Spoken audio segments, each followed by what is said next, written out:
আপনি ইংল্যান্ডের ব্রিটিশ মিউজিয়ামে যদি কখনো ঢুকেন, দেখবেন ইংল্যান্ডের ব্রিটিশ মিউজিয়ামের সাদা পাথরের ফলকে লেখা, বাবা হিসেবে, নেতা হিসেবে, সমাজ সংস্কারক হিসেবে মোহাম্মদ হচ্ছে এই পৃথিবীর একজন সুপারম্যান। বৌদ্ধদের বর্তমান বিশ্বের সবচেয়ে বড় ধর্মীয় নেতার নাম দালাই লামা। তিনি একটা ইন্টারন্যাশনাল কনফারেন্সে বলেছেন, মুসলিম বিশ্বের সর্বশেষ নবী তিনি সাধারণ কোনো মানব নন, তিনি অবিসংবাদিত মানব হয়ে পৃথিবীতে এসেছেন। মাইকেল এইচ হার্ট একটা বই লিখেছেন, পৃথিবী কাঁপানো 100 জন মনীষীর জীবনী তিনি সেখানে এনেছেন। কিন্তু তিনি খ্রিস্টান হয়েও সর্বপ্রথমে র্যাঙ্কিং এ যাকে 1 নম্বরে রেখেছেন তিনি হচ্ছেন আমার নবী মুহাম্মদুর রাসূলুল্লাহ। মহাত্মা গান্ধীর নাম শুনছেন? ভারতের অবিসংবাদিত নেতা।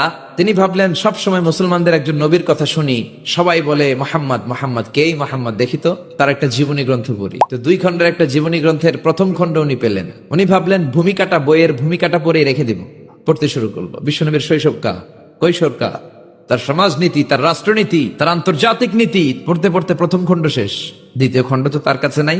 পুরাতন লাইব্রেরি গুলোকে তন্ন তন্ন করে খুঁজে দ্বিতীয় খণ্ড জোগাড় করলেন, সেটাও পড়লেন। পরে তিনি অবাক, আমি ভারতের নেতা মহাত্মা গান্ধী অনেকের জীবনী পড়লাম, কিন্তু মুসলমানদের নবী মুহাম্মদের জীবনীর মতো কোনো জীবনী পাই নাই।